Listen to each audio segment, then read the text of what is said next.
I want to just commend you for going through each of these modules and really like leaning into this curriculum in a way that I know probably made you uncomfortable some. It probably required a lot of time. It probably even hurt your brain a little bit. And so I just want to say congratulations to you for making it this far. This part of the mentorship is really just an opportunity for you to sit down. I'm going to show you what you're going to go to in your binder. You want to go here to your brand roadmap, and really you have been building this out all along. This is just my brain saying, let's get it all in a very nice and neat little place. So that is what we're going to do. This does not require me. This requires you to go back into each module that we went into. Go back into your notes and read through things, but I am going to just walk you through it so that it makes as much sense as possible. So the brand roadmap, for me, this is what I did. Whenever I first created this for myself, I basically printed it out. I put it somewhere where I had it all the time. I carried it with me. I would revisit it. The reason for that is because I am like a squirrel. If I am not focused, then I will be in like Ukraine in the next day or two. Like I'm constantly going from point A to point B, and it's very easy for me to kind of lose sight of what I'm actually doing. And so the brand roadmap just kind of keeps you accountable. It holds you accountable to some of the things that you have figured out in the last several days or however long it's taken you to get through this mentorship. So the very first space is just for your truths. This is just a place where I want you to be able to visit and to go say like, okay, I know XYZ is true about my situation when I'm wanting to believe XYZ. Guys, it is so crucial that you are constantly practicing taking yourself out of your shame cycle and putting yourself into your truth cycle. I will share just a personal story. For me, this last year, I had just a big year. We had a very, very big year in terms of just our family. We're pivoting in a big way in terms of building our family and making some really tough decisions that have required pretty much all of me. And so in that, I knew that I needed to pivot a little bit in business so that I could have kind of a work or a life-proof business. I wanted to add a multiple stream. I wanted to add another stream to our streams of income. And so I sought out an extensive amount of network marketing companies, and I did my research. I had already been in network marketing. I know the industry, and I decided, you know what, I'm going to do this because I think that this is a really solid choice for my family and I. I sought wise counsel. I took time to pray. It was not a rash decision in any way. And I made it with confidence. I made it knowing that I made the right choice for my family and for me.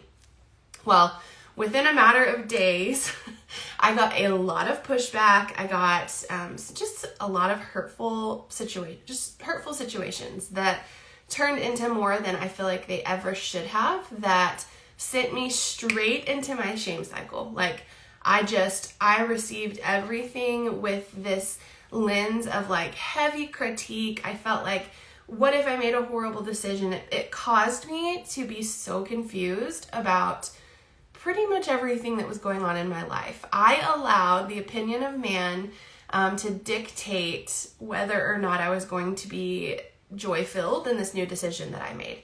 That, by the way, has actually been an incredibly wonderful thing for my family. So I just want to encourage you, like I was being faced with like, okay, Mel, like you can either kind of crumble a little bit and walk away just to please man, just to make sure that you know, people are thinking a certain way about you, or you can lean into your truths. And so that's when I went and I revisited my truths, the things that I know to be true about me because of Christ. And that has helped me immensely. So that's just like a real life true story of something that I feel like is going to cause you to take pause and to think, okay, I'm going to snap out of it and I'm going to step in my truth. So write down all of that truth, add to it.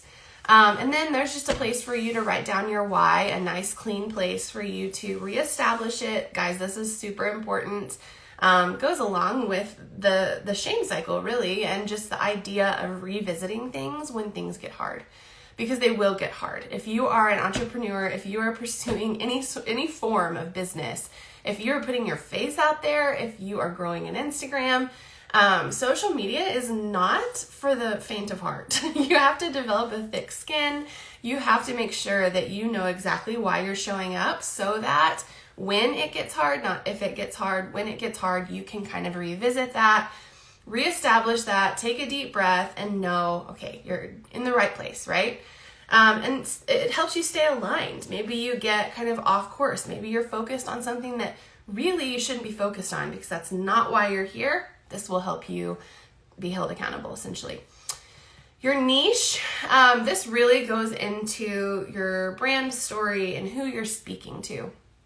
So I just want you on your niche to write down exactly what you are specializing in and who you're talking to.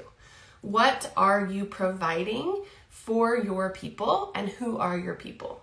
Again, just for clarity's sake, it helps my brain a whole lot to be able to look at this all in just one place, instead of, I feel like the workbook, it just gets messy. We take a lot of notes, hopefully, and all those things, and it feels a little bit overwhelming by the end of it. So this is just, again, to kind of wrap it all up in a somewhat pretty bow, okay? The brand storyline, we went through this together. I want you to just write it out very simply, brand storyline, and then your offers. You've brainstormed your offers. I want you to brainstorm your freebie, your tiny offer, your mid-range, and your big ticket. And something I want to encourage you with, I know that in the 1K workshop, I speak specifically about bypassing the freebie. I will tell you that I think, and then I talk about offers, freebie, tiny offer, mid-range, big ticket. I will tell you that I did not implement the 1K workshop system until I had people in my email list.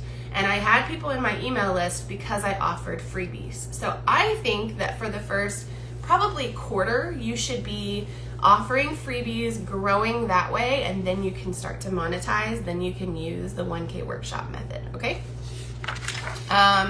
Your brand values, write these down so you can see them, 1, 2, 3, 4, 5.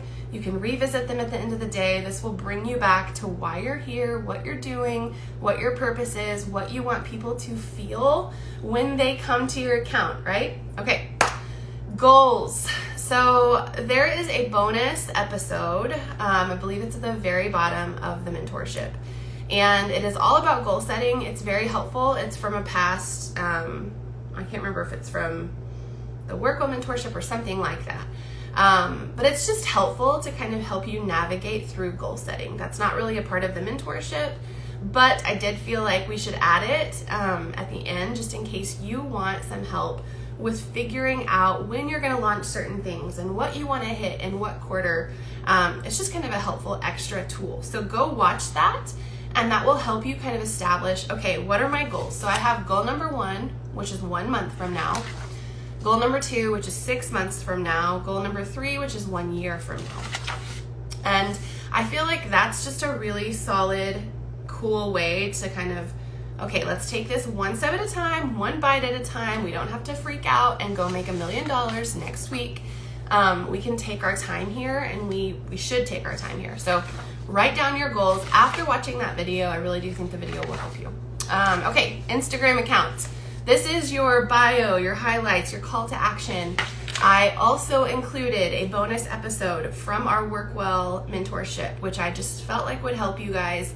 I think it's called The Anatomy of a Monetizable Instagram. And basically what this is gonna do, it's just gonna help you work through your bio. It's gonna help you work through your highlights, your call to action.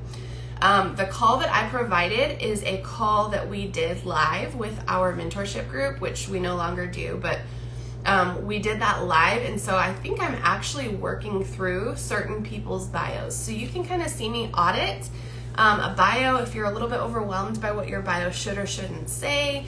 if you're not really sure if your bio really stinks or if it's great, I would go watch that, and then I would sit down and just figure out, what do I want my bio to be? What do I want my highlights to be? I talk about Instagram and the way that we set up our Instagram as an actual physical anatomy, and just kind of share with you what I think is most important, where I think you should focus, etc. So that's going to be helpful to you. I think that we've put that, I want to say we've put that in the monetization modules.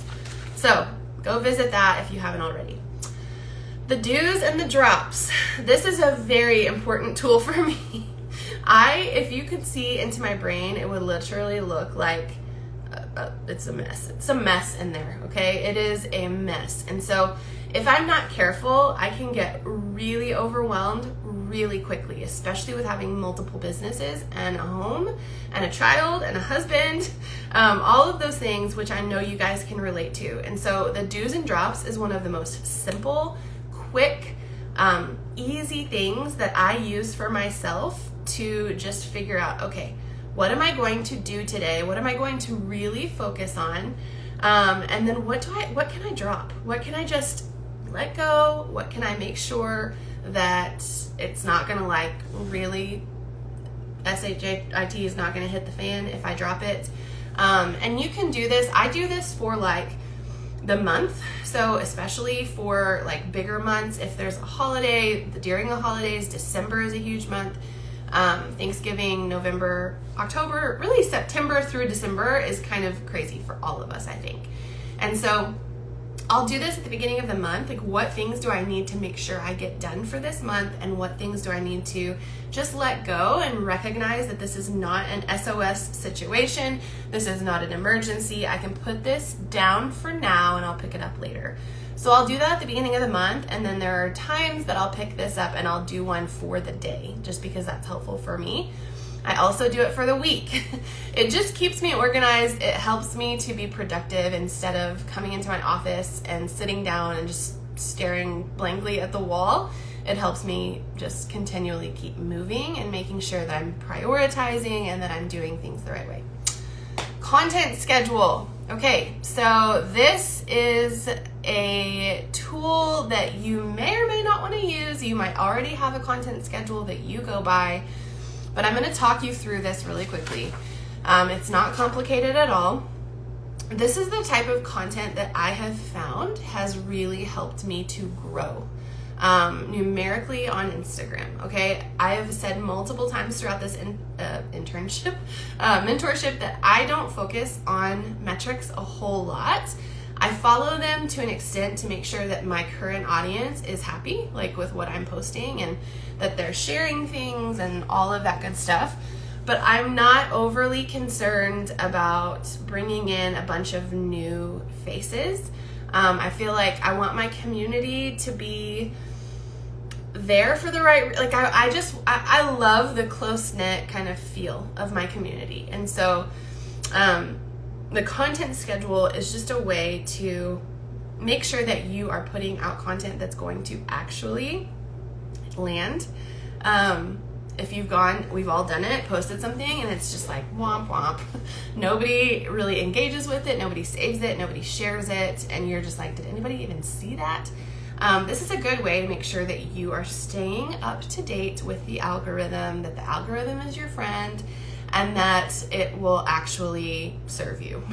It doesn't have to be a big bad enemy. The algorithm is constantly changing, and so I purposely not to really talk a whole lot about what you should be doing to appease the algorithm, because like I said, it's constantly changing. The things you need to know right now are that video is king. The more video that you can do, IGTV, Reels, Stories, those are the things that are going to get more interaction than just a static post. Instagram has become less about journaling your static day-to-day and more about storytelling, okay? And video is just an easier medium to use in order to storytell effectively. So this is the content schedule that I recommend if you're not sure what to post, if you're overwhelmed by that. We're just gonna go through it one by one. This is where I'm at in your brand roadmap. And it starts with viral content. So viral content is content that has already been proven, it has already been effective, and somebody else put it out there into the world. This is not, we talked about stealing like an artist. This is not stealing something. This is a very common practice to reshare. I mean, you see meme accounts all the time that literally that's all they do is reshare viral content. That's why those meme accounts are so massive. That's why they get a following so quickly, because they're literally only sharing viral content. It's not because they're like gurus on Instagram, it's because they're only sharing viral content. Viral content is going to help you get likes and shares and all the things.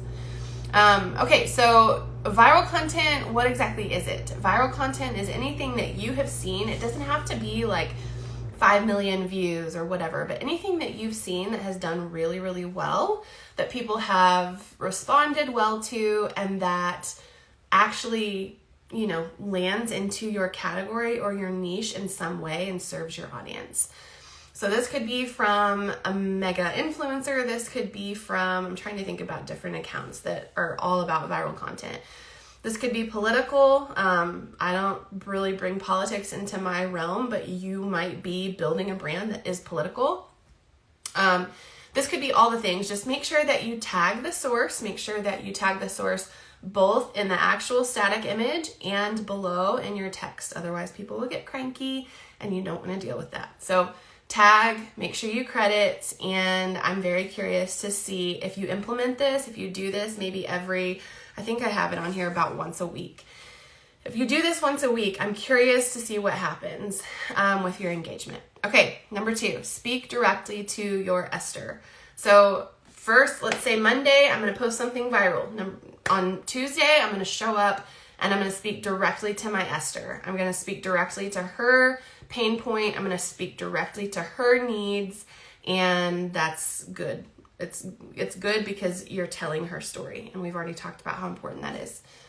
On Wednesday, I'm going to show up and I'm going to give a survival tip, right? Like, not like a real survival tip, but like a survival tip in your brand category, in your niche. If I'm sourdough girl, then I'm going to give a survival tip for how to make sure you don't burn the sourdough, or how to make sure the bread does the stuff. I need to take a course. I don't really understand any of it. Then a thrive tip. So we're doing what we have already learned to do. We're teaching our audience. We're telling their story. We're teaching them to survive, and we're teaching them to thrive. Highlight brand video. Highlight brand value. So on Friday, you're going to show up and you're going to talk about your brand, talk about behind the scenes, talk about something that you're creating. Share with your audience why you're there. Maybe talk to them directly about what you want to help them achieve or feel when they come to your community.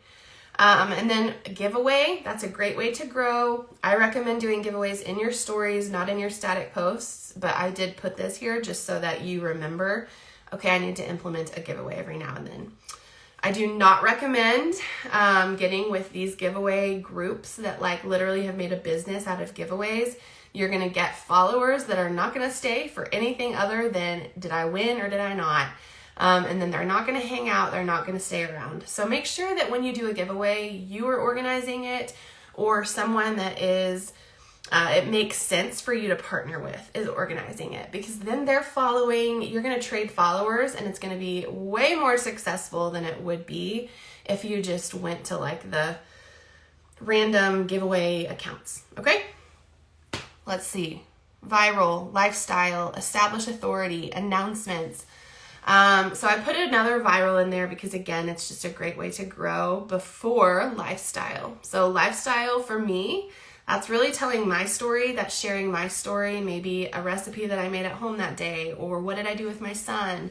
That's just a way for them to get involved with the story that I'm telling about myself. Establish authority. This is a great way to provide basically I think that you should, when you establish authority, it doesn't have to be like a brag.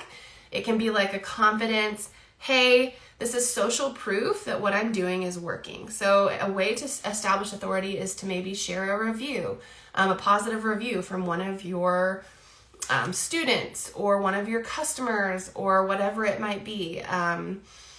There are other ways that you can establish authority, but that's probably the number one way, I would say. Establishing authority, establishing social proof, that really, to me, is hand in hand. Announcements. That's just a way to keep your people involved. I think announcements are really important, especially with your email list. But you can throw announcements in here every now and then on Instagram if you need content. Promote your services. Printable freebie, so you're serving. Ask questions. It's always good to ask a question in every post that you do, to provide a call to action. Even if it's just as simple as, tell me one thing that you did today, or whatever it is. Sometimes I'll say coffee to one person who comments. That's helping me stay on top of the algorithm. It's helping with my engagement. It's a $5, Venmo. It's easy to do, and it's a way to serve my audience. Let's see here. Social proof, we talked about that. I really feel like that goes hand in hand with established authority. Answer frequently asked questions, just a way to serve. Favorite hacks and tools, a way to serve. Vulnerability, a way to serve and a way to tell their story, a way to tell your story. Testimonial, that's obvious. Growth post, viral, lifestyle, encouragement, brand value. So I have just created this for you in case you are struggling with what to post and when to post. It's a helpful little tool that you can pull out anytime you want. And if you're like, I just don't know what to post today, pick one of these. You can play bingo with it if you want to. Pick one and then go with that. Okay, daily planner, that's that's a given. If you're not establishing time for yourself to grow in your business, you're not going to grow in your business. If you're not planning ahead, you are going to burn out so much quicker than you grow. And so I just encourage you to get with your partner, get with the person who's most affected by you showing up and doing work, and say, look, I need to work from X amount to X amount.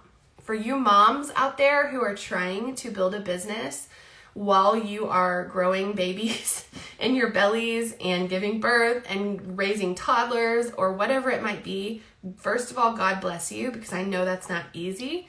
But second of all, the worst thing you can possibly do for yourself, for your productivity, for your motherhood, for your relationships with your children and your husband is to not have office hours. If I did not have office hours, there have been times that I've not had office hours, and it has caused so much stress. I think Judah has felt like, where's mom? Like, just he's not as sure. It affects so much. So I would just encourage you to sit down with your person and say, look, is it okay if I work from this time to this time? Do not try. It's very popular to hear, I built my business in the nooks and crannies of my life. I have feelings about that. And if that's what has worked for you and it's worked well, then that's fine. But for me, that I've tried it and it's induced anxiety, it's caused overwhelm, it's caused burnout. It has not served me in any way. So if I can be mom, like if I'm picking up from school and I'm spending time with Judah and I'm making him dinner and I'm putting him down for bed, if I can do that wholeheartedly, 100%, and I'm not checking my phone or trying to send emails or talking with a customer or whatever it is, I'm going to be so much better at both mothering and my job, and I'm going to be happier. So I would just encourage you to take the calendar seriously. Don't just be like, oh, she included a calendar. There's a reason for that. I want you guys to use it to your advantage so that you stay sane and so that this all actually works. Okay. So, your brand roadmap. I want you to sit down with it. I want you to fill it out. Please tag me. If you're filling out your brand roadmap, even really throughout this whole mentorship, I should have said this. Maybe I'll put a blurb at the top. Tag me so I know that you're going through this. As a course creator, our biggest fear is that we're going to have taught all of this curriculum. That's like our biggest fear. So please, please, please let me know when you're going through this. Tag me. Post a picture of it, of you doing it. My poor binder. It's a whole situation. I want to hear about what you're doing. I want to hear about what you're learning. I want to hear that the shame cycle has helped you. I want to hear that your Esther has finally been nailed down and you understand exactly who you're talking to. I need to hear that stuff so that I know how I can better this mentorship, make sure that it is effective and valuable to everybody who takes it. Okay, I'll talk to you soon. I'm going to do a benediction and a farewell in a second, so we'll see each other soon.